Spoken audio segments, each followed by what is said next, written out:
రాష్ట్రంలో వ్యవస్థల్లో మార్పులు తీసుకొచ్చి ఒక కొత్త పంథాలో అభివృద్ధి సంక్షేమాన్ని అందిస్తున్న నాయకుడు సీఎం జగన్ అని వైసీపీ మహిళా నేతలు అనంత మాలతి, అనంత సువర్ణ అన్నారు. నగరంలోని అశోక్ నగర్లో వారు విస్తృతంగా ఎన్నికల ప్రచారం నిర్వహించారు.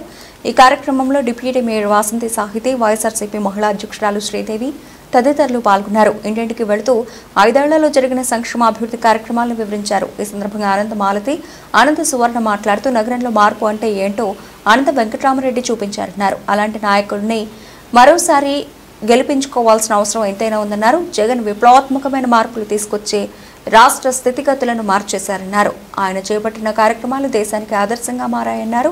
ఇందులో సచివాలయ, వాలంటీర్ వ్యవస్థ అతి ముఖ్యమైనదని వివరించారు. ఇలాంటి పాలన మళ్లీ రావాలని ప్రజలు కోరుకుంటున్నారని వారు తెలిపారు. అందరికీ నమస్కారం అండి. ఈరోజు మేము వైఎస్ఆర్సీపీ పార్టీ నుంచి 27వ డివిజన్లో ప్రచారం సాగిస్తున్నాము. మన వైఎస్ఆర్సీపీ నాయకులు అయితే ఏంటి, మన కార్యకర్తలు, మన అభిమానులు, పార్టీ అభిమానులు అందరూ వచ్చారు. ఈరోజు ఇక్కడ మాకు ఎలా ఉందంటే, మేము వెళ్తుంటే వాళ్ళే మంచిగా చెప్తున్నారన్నమాట. మీరు అడగక్కర్లేదమ్మా, మేము వేసేదే జగనన్నకి, అనంత వెంకటరామరెడ్డి గారికి. గత 5 ఏళ్లతో పోలిస్తే అనంతపురం చాలా మారింది, అది మాకే తెలుస్తుంది. 5 ఏళ్ల ముందుకు ఇప్పటికే అని చెప్పచ్చు ప్రస్తుతానికి. ఇంకా మనం జగనన్న విషయానికి వస్తే మొత్తంగా వ్యవస్థే మారిపోయిందని చెప్పాలి.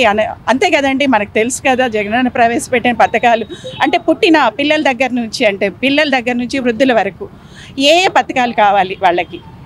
ముందైతే మనము స్కూల్స్కి పంపించండి, పిల్లలకి చదివించండి అని చెప్పేవాళ్ళు. కానీ జగనన్న ఏం చేశారంటే, ఈ స్కూల్స్కి పంపకపోవడానికి కారణం ఏంటి, దాని గురించి ఆలోచించి దానికి సంబంధించి అమ్మ అకౌంట్లలో డబ్బులు వేస్తే వాళ్ళ అవసరాలు తీరుతాయి, దానివల్ల పిల్లల్ని స్కూల్కి పంపిస్తారు అని ఆలోచించారు. ఈ రకమైన ఆలోచన ఉంది కాబట్టే జగనన్న గారు పుట్టినప్పటి నుంచి పిల్లలకి ఆసరా, విద్యా దీవెన, అమ్మఒడి, వైఎస్ఆర్ ఆసరా, వైఎస్ఆర్ ఆరోగ్యశ్రీ అయితే ఏంటి, హెల్త్కి సంబంధించిన హెల్త్ సెంటర్స్ అయితే ఏంటి, హాస్పిటల్స్ అయితే ఏంటి, ఇవన్నీ అనంతపురం పట్టణంలోనే కాదు మన రాష్ట్రం అంతా బాగా ఉన్నాయి. ఇక్కడ అనంత వెంకటరామరెడ్డి గారు అర్హులైన వారందరికీ ఎవరెవరు ఉన్నారు వాళ్ళందరికీ అన్ని పథకాలు లభించేలా చూశారు. అనంతపురం పట్టణం చాలా మార్పు వచ్చిందనేది అందరికీ తెలిసిన విషయమే. ఇప్పుడు మన ఉత్పాదకత అంటే మనం చెప్తాం కదా, ప్రొడక్టివిటీ ఆటోమేటిక్గా. నాకు ఇంట్లో సమస్యలు ఏం లేవు, తిండి గురించి ఆలోచించే పని లేదు, ఇంకోటి లేదు. అలాంటప్పుడు నేను ఒక విద్యార్థిగా అయినా బాగా పెడతాను, ఒక కార్ఖానాలో పనిచేసే శ్రామికుడైనా బాగా పెడతాడు, రైతు అయినా బాగా పెడతాడు, ఉద్యోగాలు చేసే వాళ్ళైనా వాళ్ళకు ఫుల్ ఎఫర్ట్ పెట్టగలుగుతారు. వాళ్ళకి ఎంత క్యాపబిలిటీ ఉందో అంత ఇచ్చేస్తారు. అప్పుడు ఆటోమేటిక్గా ప్రొడక్టివిటీ పెరుగుతుంది, తద్వారానే మన అభివృద్ధి సాగుతుంది అనేది నా ఉద్దేశం. కాబట్టి మనం ఈసారి అనంత వెంకటరామరెడ్డి గారిని గెలిపించుకుందాం. అలాగే జగనన్న గారిని గెలిపించుకుంటే మన వ్యవస్థ మారిపోతుంది.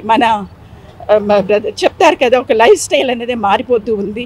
అందరు సపోర్ట్ చేయండి, మీరు ఆలోచించండి అనంతపురం అభివృద్ధి ఎలా ఉంది, అనంతపురాన్ని గురించి, ఆంధ్రప్రదేశ్ గురించి రెండు అభివృద్ధి చెందాలంటే వైఎస్ఆర్సీ పార్టీకి తప్పకుండా ఓటేయాలని కోరుతున్నానండి. జై జగన్. ఈరోజు 27వ డివిజన్లో ఎన్నికల ప్రచారానికి వచ్చాము. వైసీపీ తరఫున స్పందన చాలా బాగుంది. మీరు ఎండకి ఎందుకు తిరుగుతున్నారండి, మేమే వచ్చేస్తామంటున్నాము. జగనన్న 2019లో ఒకసారి మాకు ఒక్క అవకాశం ఇవ్వండి అని, ఒక్క ఛాన్స్ ఇవ్వండి అని వచ్చారు. అదేవిధంగా చెప్పిన నవరత్నాలు కానీ ఇంకా మిగిలిన ఏవైనా కానీ కార్యక్రమాలు ఆయన 99% కంప్లీట్ చేసిన ఘనత మన జగనన్నకే దక్కుతుంది. అలాగే అనంత వెంకటరామరెడ్డి గారు కానీ ఈరోజు అనంతపురం అర్బన్లో ఏవేవి హామీలు ఇచ్చాడో అవన్నీ పూర్తిగా ఫుల్ఫిల్ చేసినటువంటి నాయకుడు మన అనంత వెంకటరామరెడ్డి గారు. టవర్క్లాక్ బ్రిడ్జ్ అయితే కనుక అది ఒక చారిత్రకం అనమాట. అది చెప్పిన టైం కంటే ఇంకా ఆయన 2 ఇయర్స్ టైం చేస్తామన్నారు వాళ్ళు, కానీ 1.5 ఇయర్లోనే ఇన్ టైంలోనే చేసిన ఘనత అనంత వెంకటరామరెడ్డిది. మామూలుగా ముందు 2014లో చూసాము, 2019లో చూసాము. 19 తర్వాత చాలా అభివృద్ధి జరిగింది, ప్రజలందరూ చాలా సంతోషంగా ఉన్నారు. అందరూ మేము ఫ్యాన్ గుర్తుకే ఓటేస్తామంటున్నారు. స్వచ్ఛందంగా ఫస్ట్ ఒకసారి అవకాశం ఇవ్వండి అని వచ్చిన నాయకులే ఈరోజు ప్రజలు సొంతంగా మేమే అవకాశం ఇస్తున్నామని చెప్తున్నారు. ఇది చాలా హ్యాపీగా ఉంది. తర్వాత ఈ జగన్ గారు ప్రవేశపెట్టినటువంటి వాలంటీర్ వ్యవస్థ అయితే దేశంలోనే ఆదర్శం అనమాట. ప్రతి వాలంటీర్ మన అనంతపురం అర్బన్లో 1450 నుంచి 1500 మంది వాలంటీర్ సేవలు మనము ప్రజలు వినియోగించుకుంటున్నాము. కాబట్టి ప్రతి ఒక్కరూ వాళ్ళ ఇంటి దగ్గరకే సంక్షేమ పథకాలు చేరుతున్నాయండి ఈరోజు. అలాగే సచివాలయ వ్యవస్థ కానీ చాలా అద్భుతంగా ఉంది. కాబట్టి ఈరోజు ప్రజలందరూ సంతోషంగా ఉన్నారు. రాష్ట్రంలో కానీ అనంతపురం అర్బన్లో కానీ ప్రజలందరూ మీరు ఒక అవకాశం అని అడిగారు, మేము సెకండ్ అవకాశం కానీ మేము స్వచ్ఛందంగా ఇస్తున్నామని చెప్తున్నారండి. థ్యాంక్ యూ అండి.